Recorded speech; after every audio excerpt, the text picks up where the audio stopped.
משלוח לאביבה. איזה יופי. ממי הפרחים? יש שם פתק. שיהיה יום מקסים, להתראות. רגע, אין לי משקפיים. את יכולה לקרוא לי את הפתק? אביבה, ונוס בנסיגה, זה הזמן לפתוח דלתך שוב לאהבה על כל צורה שבה תופיע. שיהיה יום טוב. רגע, יש לי פה וזה, היא גבוה. את יכולה לעזור לי להוריד אותה? אני ממש מצטערת, אני פשוט חייבת לעוף, יש לי עוד משלוחים. רגע, לא חבל שהפרחים ימותו? רק תעזרי לי להוריד, אני אתן לך טיפ גבוה. אוקיי, טוב, בואי נעשה את זה מהר. טוב, בואי. הנה, זה מכאן.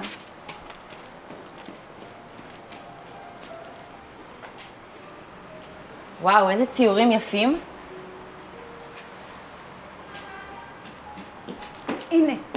הנה תה. תשתי, קר בחוץ. תקשיבי, זה מדהים. את אוהבת אומנות? כן, ממש אהבתי את זה, המשיכה פה זה פשוט וואו. את גם מציירת? ציירתי, היום כבר לא. למה? את יודעת, מתי שאת מתקרבת לגיל 30 וצריך להתפרנס, אז המכחול זז הצידה כבר לבד. ואיפה למדת את כל זה? לא יודעת, חוץ מההורים שלי, הסירובים המביכים באשראי, המינוסים.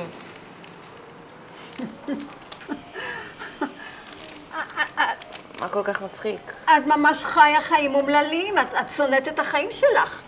וואלה. אוקיי, תודה לאנליזה, אבל נראה לי שאני סבבה. תקשיבי, אולי תתני לי את תאריך הלידה שלך. נראה לי שאת לגמרי מבולבלת. מה הקשר עכשיו? אני חייבת לעוף, אז ביי. את כל הזמן צריכה ללכת, תני לי את תאריך הלידה שלך. 10 בינואר 95.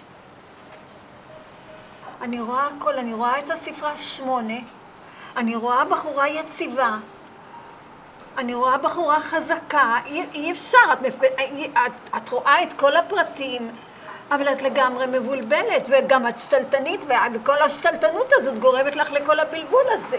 לא הבנתי. באיזה קטע את חושבת שאת בעמדה לשפוט מישהו? את הסתכלת פעם סביבך? אלוהים? עוד לא מאוחר מדי בשבילך.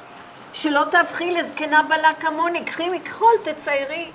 ותגידי לאבי מהפרחים שאת היית אצל הזקנה, למה ממילא הוא רוצה לפטר אותך. טוב, את ממש נסחפת, אני צריכה ללכת, ביי. רגע, וזה. אני ממש צריכה שאת תגידי לי. החיים שלי סבבה לגמרי, אני עושה אחלה משכורת, שין, דירה הכי שווה בעיר. יאללה.